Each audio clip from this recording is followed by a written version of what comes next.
오늘은 출애굽기 6장 14절부터인데 14절부터 28절까지 7절까지는 족보입니다. 모세와 아론의 족보이기 때문에 그 부분은 건너뛰고 28절부터 읽겠습니다. 여호와께서 애굽 땅에서 모세에게 말씀하시던 날에 여호와께서 모세에게 말씀하여 이르시되 나는 여호와라.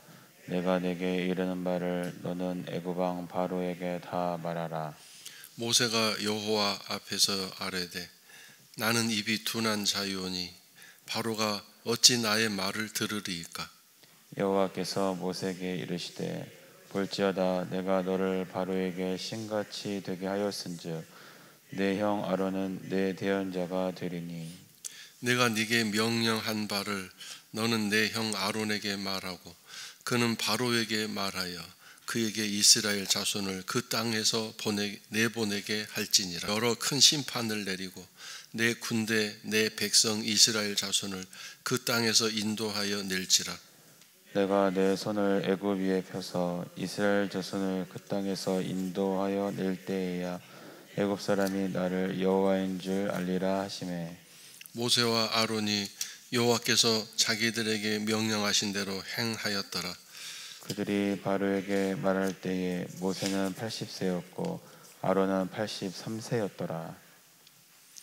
그리고 토요일에 해당되는 말씀을 그냥 계속 한번 읽겠습니다. 7장 8절부터 25절입니다.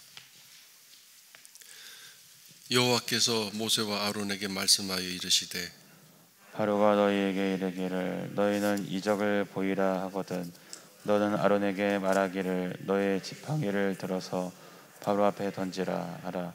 그것이 뱀이 되리라. 모세와 아론이 바로에게 가서 여호와께서 명령하신 대로 행하여 아론이 바로와 그의 신하 앞에 지팡이를 던지니 뱀이 된지라. 바로도 현인들과 마술사들을 부르매 그 애굽 요술사들도 그들의 요술로 그와 같이 행하되 각 사람이 지팡이를 던짐에 뱀이 되었으나 아론의 지팡이가 그들의 지팡이를 삼키니라. 그러나 바로의 마음이 보내기를 께서 모세에게 이르시되 바로의 마음이 완강하여 백성 내 보내기를 거절하도다. 아침에 너는 바로에게로 가라. 보라 그가 물 있는 곳으로 나오리니 너는 나일 강가에 서서 그를 맞으며 그 뱀 되었던 지팡이를 손에 잡고 그에게 이르기를 히브리 사람의 하나님 여호와께서 나를 왕에게 보내어 이르시되 내 백성을 내보내라. 그러면 그들이 광야에서 나를 섬길 것이니라 하였으나 이제까지 네가 듣지 아니하도다. 여호와가 이같이 이르노니 네가 이로 말미암아 나를 여호와인 줄 알리라. 볼지어다 내가 내 손의 지팡이로 나일강을 치면 그것이 피로 변하고 나일강에 고기가 죽고 그 물에서는 악취가 나리니 애굽 사람들이 그 강 물 마시기를 싫어하리라 하라.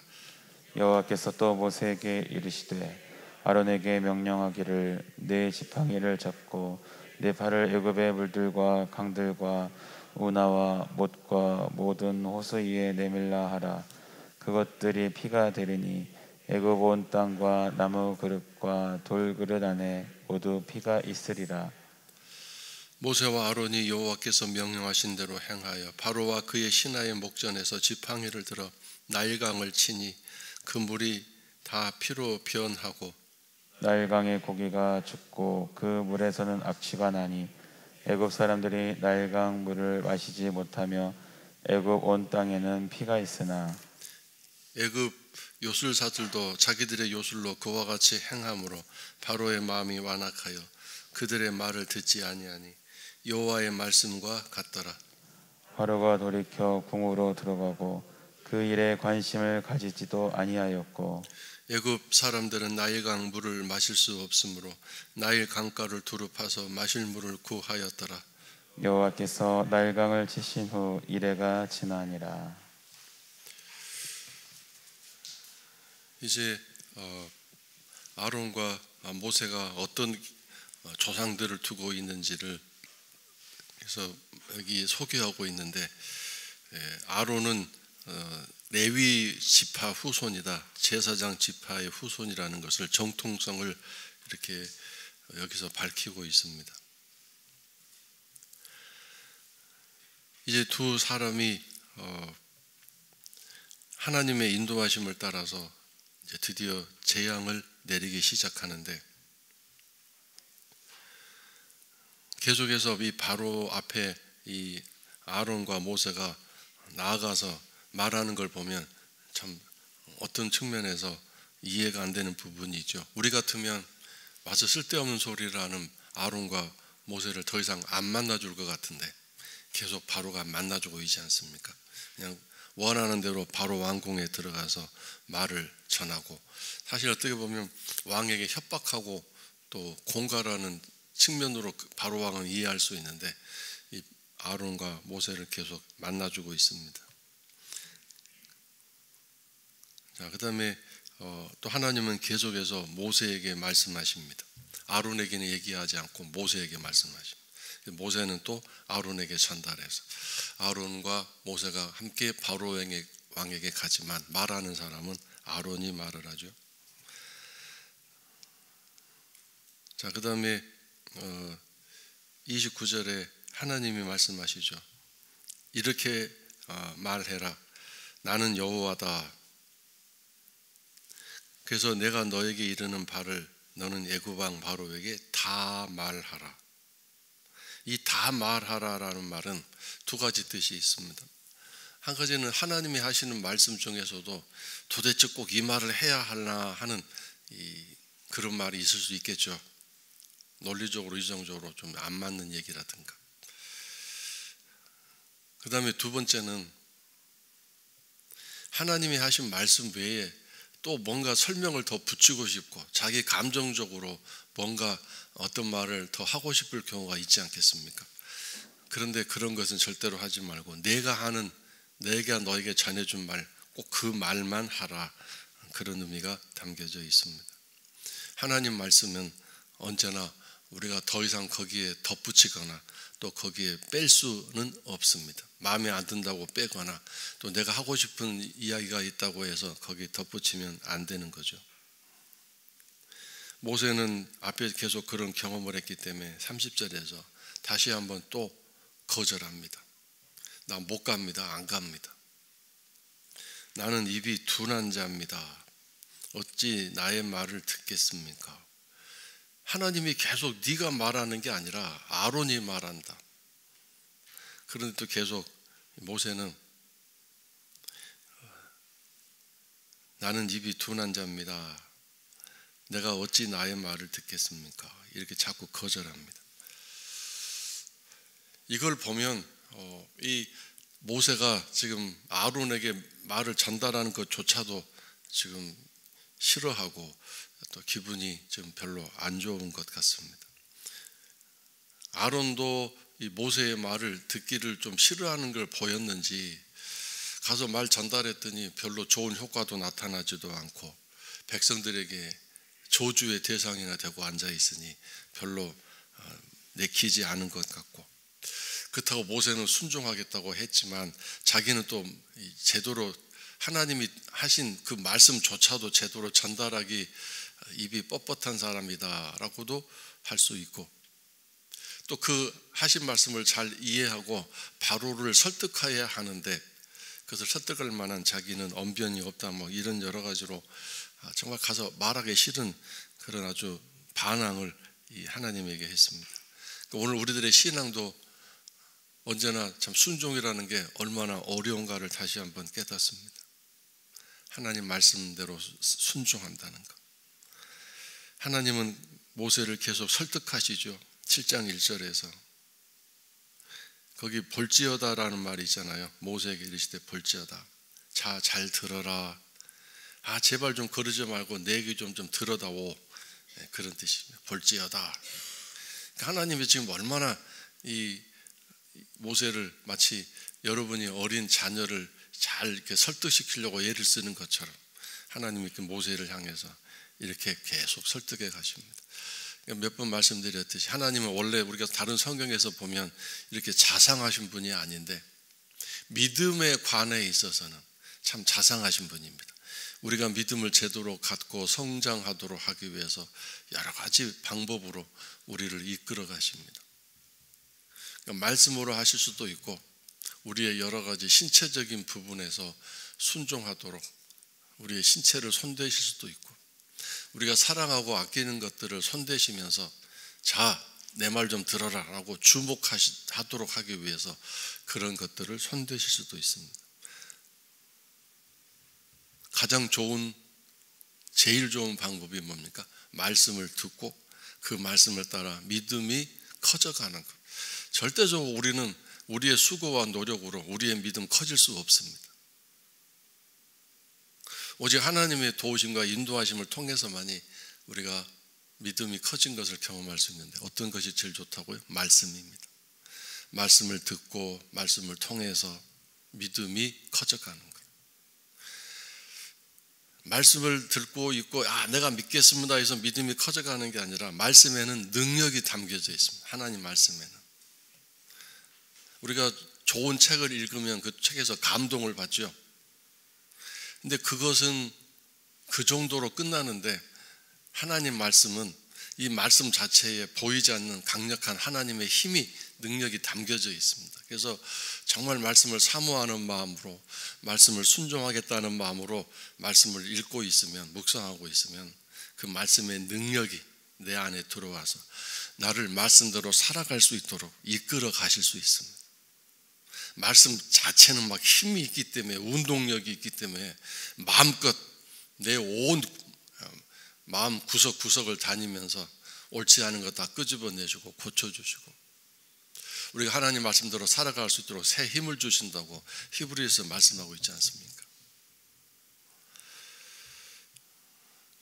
그래서 하나님은 계속 말씀으로 지금 설득하고 있습니다. 볼지어다 좀 주목 좀 해라. 내가 너를 바로에게 신같이 되게 하였다. 하나님과 동등되게 하나님이 계속 권위를 주시고 그런 능력을 주셨다. 그러니까 지금 계속 바로가 너를 만나주고 있지 않느냐. 네가 하는 말을 지금 당장은 거부하고 있지만 너를 함부로 대하지 못한다. 그의 권위로 나를 함부로 너를 이렇게 처리하지 못한다. 마음 한구석에 그 왕의 권위로 너를 어떻게 척결하고 감옥에 가둔다든가 그러면 뭔가 안 좋은 일이 일어날 것 같아서 함부로 하지 못하고 있는 것이다. 그런 뜻입니다. 그러니까 보이지 않는 권위를 하나님이 이 모세와 아론에게 주신 것이죠. 다시 한번 하나님 2절에서 내가 너에게 명령한 바를 너는 네 형 아론에게 말하고 그는 바로에게 말해라. 그래서 이스라엘 자손을 그 땅에서 내보내게 하는 일이 진행된다. 내가 하겠다. 너희들은 단지 말을 전하고 전하는 거잖아요. 하나님은 모세에게 전하고 모세는 아론에게 전하고 아론은 바로에게 전하고 전하는 그걸로 인해서 하나님은 이스라엘 백성을 애굽에서 끌어내시겠다. 이게 굉장히 사실 비효율적인 것처럼 보이고 이렇게 해가지고 어느 세월에 저렇게 강팍한 바로가 굴복할 수 있을까? 도저히 이해가 안 되겠지만 하나님이 하시겠다고 하는데 어떡하겠습니까? 순종해야죠. 자, 그 다음에 내가 바로의 마음을 완악하게 하고 앞에서 말씀드린 것처럼 하나님이 일부러 마음을 완악하게 하신 것은 아니고 내가 바로의 마음 완악하게 하고라는 말을 완악한 그대로 계속 내버려 두고 그런 뜻입니다. 그래서 이 바로가 마음이 얼마나 완악한지 어지간한 어떤 기적이나 능력을 행하는 것을 통해서 아니고서는 마음이 움직이지 않는데 마음이 너무 강팍해서 단단하게 있기 때문에 그동안 살아본 세월이 있고 배워왔고 보아왔기 때문에 애굽의 강대국의 왕으로서 엄청난 파워와 또 권세를 가지고 있기 때문에 사실 이 바로는 이집트인들에게 신처럼 신으로 여겨졌죠. 신. 나는 사람이 아니라 신이다라고 생각하고 있는 이 바로가 자기와 똑같은 계열에 있는 또 다른 신이 와서 너 이스라엘 백성을 내놓아라 그럴 때 그 신에게 자기가 왜 굴복하냐 이거죠. 그 다음에 하나님이라는 신은 보지도 본 적도 없고 들어본 적도 별로 없고 무슨 대단한 능력을 어떻게 가지고 있는, 자기는 말 한마디면 이집트 백성 모두가 깜빡 죽잖아요. 불가능한 게 없어 보이는. 뒤에 나온 것처럼 마술사들도 바로의 명령에 따라 막 신기한 마술을 행하면서 바로가 원하는 대로 다 해주는데, 그래서 이 마음이 완악합니다. 강팍한 대로 하나님이 그대로 내버려 두시면서, 그래서 계속 표징과 이적을 애굽 땅에서 많이 행할 것입니다.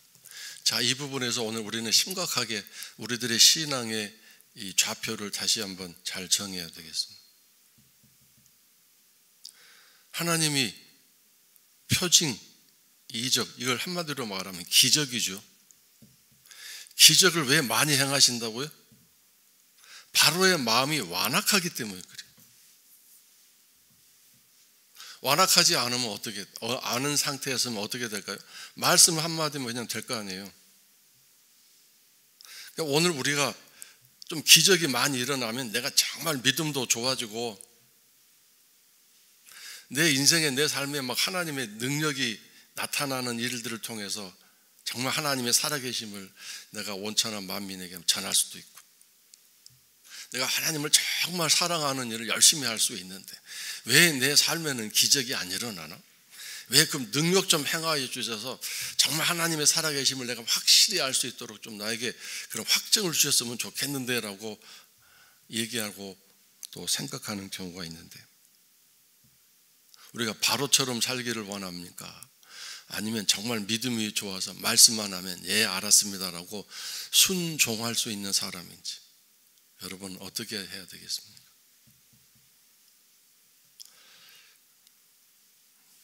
그래서 여러분, 기적과 표적을 통해서 믿음을 가지고 또 하나님을 향한 신뢰를 가지려고 한다는 것은 어리석은 일이다. 하나님은 말씀을 통해서 그 말씀을 믿고 하나님 살아계심을 순종함으로 따라가는 그 사람을 하나님이 원하신다는 것입니다.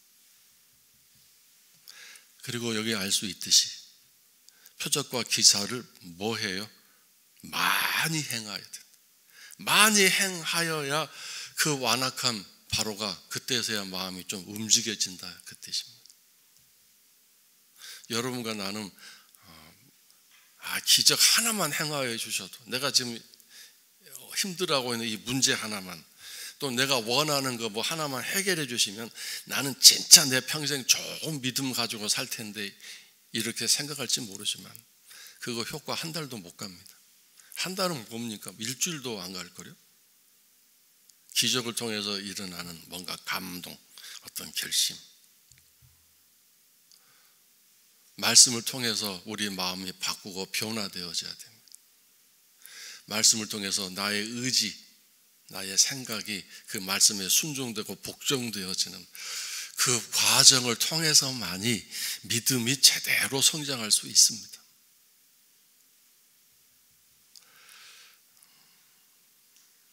그래서 이 기적과 이적을 통한 하나님의 살아계심을 확인하고 또 나의 신앙이 이렇게 올바로 가기 원합니다라고 한다는 것은 얼마나 어리석은지인가를 여기서 깨달아야 되겠습니다. 그래서 계속 하나님은 이적과 기적을 통해서 복된 측면이 아닌 심판을 내려서, 그 심판은 바로가 말을 안 듣기 때문이기도 하지만 어제 우리가 말씀 묵상한 대로 속량이라는 의미가 있음을 말씀드렸습니다. 속량. 이스라엘 백성이 애굽 백성에게 당한 그 대가를 다 치르는 것, 값을 치르는 그런 의미도 있습니다. 많이 행할 것입니다. 그래서 이스라엘 백성들은 이제 내 군대, 내 백성이라고 먼저 말씀하십니다. 백성이 두 번째입니다. 군대가 먼저입니다. 이스라엘 백성은 중구난방으로 오합지졸로 그렇게 되는 것이 아니라 조직적으로, 체계적으로 이스라엘 백성은 하나님 앞에서 살아가게 될 것입니다. 성경을 보면 각 지파대로 이름이 다 구별되고 숫자가 세워지죠. 지파별로, 또 그 지파의 그 부족별로. 그래서 그런 모든 인구 계수를 하고 조직을 세우고 각 지파별로 임무를 주시고, 가나안 땅으로 향할 때도 텐트 치는 장소를 지파별로 다 정해 주시고, 동서남북 다 정해 주시고, 행진할 때도 그 지파별로 걸어가게 하시고, 모든 이 움직이고 행동하는데 하나님이 체계적으로 조직적으로 이스라엘 백성들이 이렇게 살아가도록, 행동하도록, 이동하도록 지시하십니다. 자기 마음대로 오합지졸로 하는 것이 아니다. 하나님은 이렇게 질서의 하나님이시고 순리의 하나님이시면서 이 군대라는 의미는 싸움이라는 것을 목표로 하고 있기 때문에 우리는 영적 전쟁을 하는 하나님의 군대입니다. 총사령관이신 하나님의 지시를 받고 우리의 사령관이신 예수님의 인도하심을 받고, 그리고 우리의 연대장이신 실제적으로 싸움을 이끌어 가시는 성령님의 인도하심을 받아서 실제 모든 삶에서 전투를 해야 합니다. 영적인 전투. 그래서 매일 영적인 전투, 내 마음 안에서부터 시작되죠. 생각, 뜻, 이런 모든 것들과 끝없이 싸워야 합니다. 내 생각, 내 마음, 하나님 뜻에 합당하지 않는 것들, 그다음에 외부에서 오는 유혹, 시험들, 여러 가지 두려움들 늘 싸워서 이겨야 합니다. 그 전쟁이 바로 우리가 해야 하는 이 세상에 하나님의 이름으로 하는 거룩한 전쟁입니다.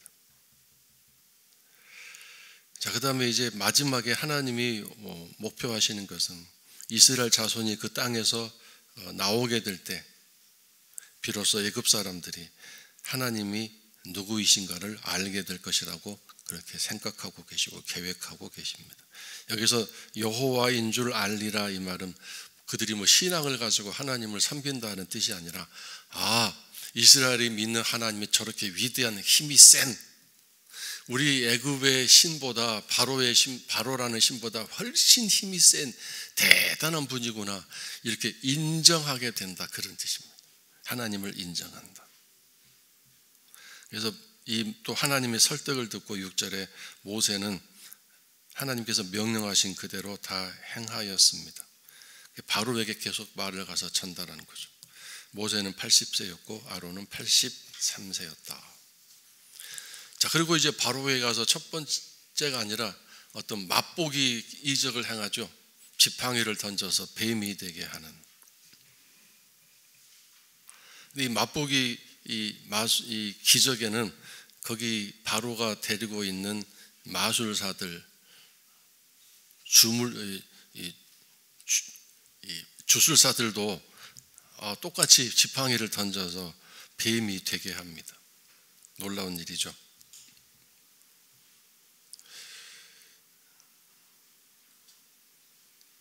그랬더니 바로가 그것 봐, 이거 별거 아니야 그러면서 바로가 모세가 하는 말을 듣지 않습니다.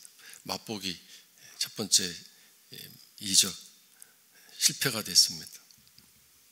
그러나 단 한 가지, 아론의 지팡이가 이 마술사들의 지팡이를 삼키는 일은 있었습니다.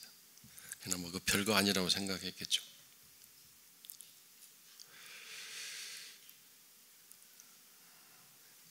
자, 그 다음에 여기 모세의 지팡이만 던진 게 아니라 아론의 지팡이까지 던진 것 같습니다. 자, 그래서 첫 번째 이제 이적이 일어납니다. 나일강의 물을 피로 만드는 것입니다. 그래서 그 지팡이로 나일강을 치라고 얘기했는데, 나일강을 지팡이로 친 사람은 누구입니까? 잘 보면 모세가 아니라 아론이 했습니다. 아론이 자기 지팡이로 쳤습니다. 이것까지 아론이 동생의 지시를 받아서 하게 되죠. 우리는 흔히 모세의 지팡이로 모세가 나일강을 쳤다고 생각했는데, 성경 잘 읽어보시면 아론이 자기의 지팡이로 나일강을 쳤습니다. 근데 이제 한 가지 궁금한 건 19절에 애굽의 물들과 강들과 운하와 못과 모든 호수 위에 내밀라 그랬어요. 이게 가능합니까? 애굽 전국을 다니면서 모든 호수, 강, 거기에 지팡이를 내미는 게 가능합니까? 요즘같이 자동차로 해도 몇 날 며칠이 걸릴 텐데. 이것은 상징적인 명령입니다. 그러니까 나일강을 한번 이렇게, 근데 여기 내밀라고 하셨고, 여기서는 두 번째는 강을 치라고는 하지 않으셨죠. 앞에서는 강을 치라고 그랬고 17절에서는. 근데 여기서는 내밀라고 했는데 이건 상징적인 말씀입니다. 나일강을 한번 이렇게 지팡이로 때리는 것은, 치는 것은 모든 전 애굽의 물을 이렇게 향하여 능력을 내미는 것과 똑같은 의미가 된다는 뜻이겠죠. 심지어 그릇 안에 있는, 단지 안에 있는, 항아리 안에 있는 물까지 모든 물이 다 피로 변합니다. 그 다음에 그 피가 살아있는 피였는지 시간이 지나면 썩어서 냄새가 나는데, 이 피 변화가 일주일 동안 계속이 됐습니다. 사람이 먹고 살 수 없는 상황이 일어난 거죠. 그 다음에 나일강의 모든 고기가 죽고 또 고기들도 썩고. 자, 근데 놀라운 사실은 이 첫 번째 기적을 이 바로의 부하들인 요술사들도 그렇게 행하였습니다. 여기서 한 가지 궁금한 게 뭐죠? 이해가 안 되는, 진짜 이해가 안 되는 게 있어요. 뭡니까?